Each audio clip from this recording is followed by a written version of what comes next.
আসসালামু আলাইকুম ওয়া রাহমাতুল্লাহি ওয়া বারাকাতুহু। প্রিয় দর্শক, আজকে আমরা টিকটক কিভাবে ভিউজ বাড়াতে হয় আমি আজকে সেই বিষয় নিয়ে কথা বলবো। অনেকেই ভাই প্রশ্ন করেন কিভাবে টিকটকের ভিউজ বাড়ানো যায় এবং লাইক, কমেন্ট, ফলোয়ার কিভাবে আসা যায়। তো আপনারা যদি আমার ভিডিওতে ঠুক দেখেন ফলো করে, আমার কিন্তু ফলোয়ার হচ্ছে ১৬৪১ জন আমার ফলোয়ার, এবং আমি তাদেরকে ফলো করেছি ১১৭৫ জন, এবং আমি টোটাল লাইক পেয়েছি ১৪,৬০০। তো এখন এতটুক চ্যানেলের মাঝে এত কিভাবে আসলো? তো আমি যদি আমার ভিডিওটি দেখি, তো ভিডিওটি দেখার আগে যারা আমাদের চ্যানেলে নতুন তারা অবশ্যই চ্যানেলটা সাবস্ক্রাইব করবেন। আর দয়া করে ভাই ভিডিওতে একটা লাইক দিন এবং একটি কমেন্ট করবেন আপনাদের সমস্যা হইলে। তো আমি অবশ্যই কমেন্টে সলিউশন দেওয়ার চেষ্টা করব। তো এখানে দেখতে পাচ্ছেন আমি কয়েকটা ভিডিও ৪৭,০০০, ৪৭,৫০০, ৬৩,১০০, ঠিক আছে? এবং আজকে ভিডিওটা দিয়েছি ৩৬৬, ২,৫৩৩, এবং নিচে গেলে ১৪,০০০। এখানে দেখতে পাচ্ছেন, এখানে কিন্তু আরো দেখতে পাচ্ছেন ১৪,০০০, ৭,০০০, ৭০০, ৮,০০০, ৯,০০০, ৫০০, ৪৭। অর্থাৎ আমার এই ভিডিও কিন্তু এই যে দেখতে পাচ্ছেন ২২,০০০। প্রত্যেকটা ভিডিও কিন্তু আস্তে আস্তে আমার ভিডিওগুলোকে মানুষ দেখছে। অনেকেই বলে ভাই আমার নাম্বারের জন্য অনেকেই কমেন্ট সেকশনে বলে যে আমার শেয়ার অপশনে যান, শেয়ার অপশনে গিয়ে আমার হোয়াটসঅ্যাপে পাবেন, হোয়াটসঅ্যাপে গিয়ে ভিডিও শেয়ার করেন। তো আসলে ভিডিও শেয়ার করা এবং হোয়াটসঅ্যাপে গেলেন, এখানে গেলে কিন্তু তাদের নাম্বার কখনোই পাবেন না। তারা আপনাকে ভিডিওটা শেয়ার করার জন্য বলে, ঠিক আছে? নাম্বারের জন্য বলে না, নাম্বার আপনি কখনোই পাবেন না। এই ধরনের ফেক এবং এই ধরনের ফেকের মধ্যে আপনারা কখনোই যাবেন না, কখনোই কারো ভিডিওতে আপনার শেয়ার করবেন না। অর্থাৎ শেয়ার করলে আপনার কোনো লাভ হবে না, লাভ হবে তাদের যাদের ভিডিও আপনি শেয়ার করেছেন। আর শেয়ার করলে আপনার ভিডিও ভাইরাল হবে, এই ধরনের কোনো ডকুমেন্টস আমাদের টিকটক দেয়নি যে অন্যের ভিডিও আমরা শেয়ার করলে আমাদের ভিডিও ভাইরাল হবে। তাহলে আমার ভিডিও যদি কেউ শেয়ার করে তাহলে আমার ভিডিওটা ভাইরাল হবে। কথা বুঝতে পারছেন? তো আর একটা বিষয় হচ্ছে, আমি যদি আপনাদেরকে একটু দেখাতে যাই, আমি আর একটা চ্যানেল আমি আপনাকে দেখাবো, ইউটিউব সরি আমাদের টিকটক একটা অ্যাকাউন্টে আমি আপনাদেরকে দেখাবো। সো এখানে এক ভাইয়ের টিকটকের ফলোয়ার হচ্ছে ১০,০০০, ঠিক আছে? দেখতে পাচ্ছেন এখানে এই ভাইয়ের অ্যাকাউন্টে দেখতে পাচ্ছেন ১০,১০০ ফলোয়ার এবং ৮১,৭০০ কে লাইক। অর্থাৎ ওনার ভিডিও অনেক দিচ্ছে এবং উনি লাইক করছেন ৯,০৪৬ জন। তো ৯৪৬ জন ওনার ফলোয়ার। তো উনি তেমন একটা ফলোয়ার করে নাই, কিন্তু ওনাকে ফলো করেছে, এবং ওনার ভিডিও যদি আমরা দেখি দেখতে পাচ্ছেন ১৫০০। ওনার ভিডিও হচ্ছে ১৫০০, ১৩০০, ৪৪, ২৭১, ২১৩, ২৩১, সরি ১২০, ১০০, ২০৯, ১৮৭, ১৪৭।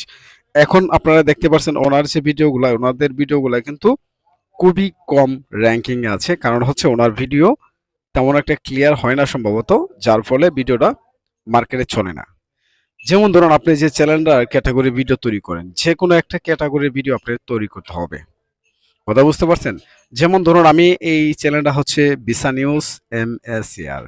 তো আমি এই যে আমার টিকটক অ্যাকাউন্টের ভিতরে যদি এখন আমি বিসা নিউজের খবর না দিয়ে যদি আমি এখন ফান ভিডিও দেই, তাহলে কিন্তু আমার ভিডিওটা ভাইরাল হবে না। কেননা কারণ ওনারা কিন্তু আমাকে যারা ফলো করেছে তারা জানে আর আমি এখানে বিসা নিউজের আপডেট তথ্য দেই। সেক্ষেত্রে মানুষ আমাকে এখানে ফলো করে রেখেছে। ঠিক আছে? এগুলা কিন্তু জেনুইন ফলোয়ার। আর আপনি যদি কারো কাছ থেকে জুড়ে ফলো আনেন, ফলো দিলে ফলো ব্যাক পাবেন বা ফলো দিলে ফলো নিয়ে আসবেন, তারা কিন্তু আপনার ভিডিও দেখবে না। আপনার প্রয়োজন নাই তাদের ভিডিও দেখার, ঠিক আছে? আর আমার যে এখানে যে ফলোগুলো দেখতে পাচ্ছেন, এই ফলোগুলো কিন্তু তাদের প্রয়োজন আছে, এজন্য আমাকে ফলো দিয়েছে। যাদের প্রয়োজন নেই তারা যদি আমাকে ফলো দেয়, আমি তাদেরকে জুড়ে তাদেরকে আমি একটা ফলো করলাম, সে আমাকে একটা ফলো করলো, কিন্তু আমার ভিডিও কিন্তু তারা দেখবে না। এই জন্য বলছি ফলো ব্যাক, ফলো দেন, সাপোর্ট করেন, এই ধরনের মন্তব্য কখনোই করবেন না। আপনার ভিডিও কোয়ালিটি যদি ভালো হয়, আপনি যে লেভেলের চ্যানেল টিকটক অ্যাকাউন্টটা খুলেছেন সেই লেভেলের ভিডিও যদি দেন, যেমন ধরুন আপনি একটি ফান ভিডিও দিলেন, ফান ভিডিও দেওয়ার পর সেই ফান ভিডিওর কোয়ালিটি মানসম্মত হতে হবে, এবং ভিডিওটা যখন আপনি ক্লিয়ারভাবে ভিডিওটা করবেন, তারপর যখন আপনার কাছে ফান ভিডিওর যে দর্শক আছে তারাই কিন্তু আপনার এই ভিডিওটা দেখবে এবং তারা আপনাকে ফলো করবে, কারণ আপনার বিনোদনগুলো ভালো লাগছে। অর্থাৎ আপনি কি পারেন সেটা উপস্থাপন করে দেখাবেন, ঠিক আছে? আপনি অভিনয় করে দেখাবেন, তাইলে কিন্তু টিকটক অ্যাকাউন্টে আপনার এটাতে ফরিত হয়ে যাবে। তো আমি কিন্তু যে ক্যাটাগরি ভিডিও তৈরি করি ভিসা নিউজ, এই জন্য আমার সম্পূর্ণ সবগুলাই কিন্তু ভিসা নিউজ। তো এখানে যা দেখবেন সম্পূর্ণ সব ভিসা নিউজের আপডেট। তো ভিসা নিউজের আপডেটগুলোই কিন্তু আমি এখানে যদি ফান ভিডিও দিই বা আমি একটা ডান্সের অভিনয়ের ভিডিও দিই, তাহলে কিন্তু আমার ভিডিওটা চ্যানেলটা র্যাঙ্কিং কমে যাবে। কারণ হচ্ছে আমার এই যে দর্শকগুলো আছে এরা কিন্তু এই ধরনের ভিডিও ভালো পাবে না। এই জন্য আপনি যে কোনো একটা ক্যাটাগরি, যদি আপনি ফান ভিডিও তৈরি করেন ফান ভিডিও আপলোড করবেন, এবং আপনি যদি কমেডিয়ান ভিডিও তৈরি করেন কমেডিয়ান স্টাইলে ভিডিও করবেন। যারা নাটক ক্লিপস ভিডিও দেয় তারা নাটকই ক্লিপস ভিডিও দিতে হবে। যারা ফিল্ম শর্ট ক্লিপে দেয় তাদের ফিল্মই দিতে হবে। ঠিক আছে? যেমন ধরুন আপনি সবকিছু মেনটেন করে চললেন, এবং বিশেষ করে নজর দিতে হবে আপনার ভিডিওর ক্লিয়ার কতটুকু। যত বেশি ক্লিয়ার হবে ভিডিও, তত মানুষ দেখবে বেশি আপনার ভিডিওটা। তারপর আমরা এখন চলে আসি সেটিংসে। ঠিক আছে? তো আমরা এখানে সর্বপ্রথমে আমরা এখান থেকে থ্রি ডট আইকনে দেখতে পাচ্ছেন, থ্রি ডট আইকনে ক্লিক করব। তারপর এখান থেকে সেটিংসে ক্লিক করব। সেটিংসে ক্লিক করে স্ক্রল করে একটু নিচে আসার পর আমরা একটা জিনিস দেখতে পারবো, কন্টেন্ট পারফরমেন্স। আমরা এখানে ক্লিক করব। এখানে আমরা এখন এই মুহূর্তে ক্লিক করলাম। ক্লিক করার পর আমরা এখান থেকে আপনাকে যেতে হবে refresh your feed, refresh your for you feed. আমরা এখানে ক্লিক করব। এখানে ক্লিক করে কন্টিনিউ ক্লিক করব, তারপর রিফ্রেশে ক্লিক করব। তারপর এখান থেকে আপনাকে প্রত্যেকটাতেই সিলেক্ট করে নিতে হবে। তো আমরা এখান থেকে সিলেক্ট করে সাবমিট করে দিলাম। সাবমিট করে দেওয়ার পর আমরা এখান থেকে সম্পূর্ণ ব্রেকে চলে আসব। আসার পর আমরা এখান থেকে একটা ভিডিও পোস্ট করব। ঠিক আছে? এবং এখান থেকে আমরা একটা ভিডিও সিলেক্ট করব। এখন ধরুন আমি একটা ভিডিও এখান থেকে সিলেক্ট করে নিয়ে আসছি আপনাকে দেখানোর স্বার্থে। আমি একটা ভিডিও এখান থেকে নিয়ে আসব। ধরুন আমি এই ভিডিওটা নিয়ে আসলাম। ঠিক আছে? এখান থেকে আসার পর এখানে দেখতে পাচ্ছেন এখানে সার্বিয়া সম্পর্কে আলোচনা। তো আমি এখন সর্বপ্রথম এখানে আমার টাইটেলটা হচ্ছে সার্বিয়া দ্রুত ভিসা পাবেন। তো আমি এখান থেকে Serbia work permit visa new update আমি এখানে চার্জ করলাম। তারপর এখান থেকে হ্যাশট্যাগ ব্যবহার করতে হবে।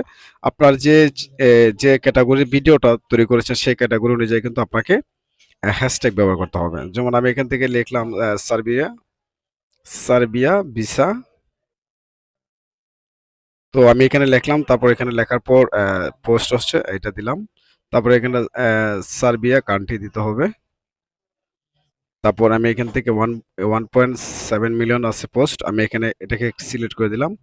তারপর এখান থেকে কিছু ভাইরাল হ্যাশট্যাগ ব্যবহার করতে হবে। যেমন ধরুন আমি এখান থেকে ট্রেন্ডিং দিলাম 1 মিলিয়ন, আমি এখানে সিলেক্ট করে দিলাম। তারপর এখান থেকে ফর ইউ, অর্থাৎ ভাইরাল কিছু হ্যাশট্যাগ আপনাকে এখানে ব্যবহার করতে হবে। ঠিক আছে? আপনার কিছু যে টাইটেলটা ভিডিওটা তৈরি করছেন সেই টাইটেলের উপরে কিছু হ্যাশট্যাগ, তারপর কিছু ভাইরাল হ্যাশট্যাগ আপনার এখান থেকে ব্যবহার করতে হবে। তারপর এখান থেকে লোকেশন সিলেক্ট করতে হবে আপনাকে ঢাকা। যেহেতু আমাদের বাংলাদেশের সবচেয়ে বেশি জনপ্রিয় মানুষ, সবচেয়ে বেশি মানুষ থাকে ঢাকা, এই জন্য আমি এখান থেকে ঢাকাটা সিলেক্ট করে দিব। কারণ ঢাকায় সারা বাংলাদেশের মানুষ থাকে, তো ঢাকা এখান থেকে সিলেক্ট করে দিব। দেওয়ার পর এখান থেকে আমরা পোস্ট করে দেব। তাহলে কিন্তু আপনার ভিডিওটা র্যাঙ্কিং এ আসবে, কারণ আপনার ভিডিওগুলো যদি তাদের কাছে ভালো লাগে। তো ভালো লাগার মতো ভিডিও আপনাকে আপলোড করতে হবে, যেটা আপনার অডিয়েন্স গুলা যারা ভালো পায় সেই ভিডিওগুলো আপনাকে আপলোড করতে হবে। তো আপলোড করবেন কখন? আপলোড সন্ধ্যার পরে কিন্তু আপলোড করলে ভিডিওটা ভাইরাল হওয়ার সম্ভাবনা বেশি থাকে। তো সন্ধ্যার পরে কিন্তু আপনাকে আপলোড করতে হবে। তো আপনি 3টা ভিডিও করতে পারেন বা 4টা ভিডিও করতে পারেন, সকাল বিকাল সন্ধ্যা। তাইলে কিন্তু আপনার ভিডিও একটা না একটা ফরিত হয়ে যাবে, এবং ফরিত গেলে আপনাকে কেউ টাকাতে পারবে না। কারো কাছ থেকে বিগ কাছে ফলোয়ার নিয়ে আসবেন না। এই ফলোয়ার আসলে আপনার কখনোই কোনো কাজে আসবে না। আশা করি বুঝতে পেরেছেন। সো ধন্যবাদ, সবাই ভালো থাকবেন। আল্লাহ হাফেজ।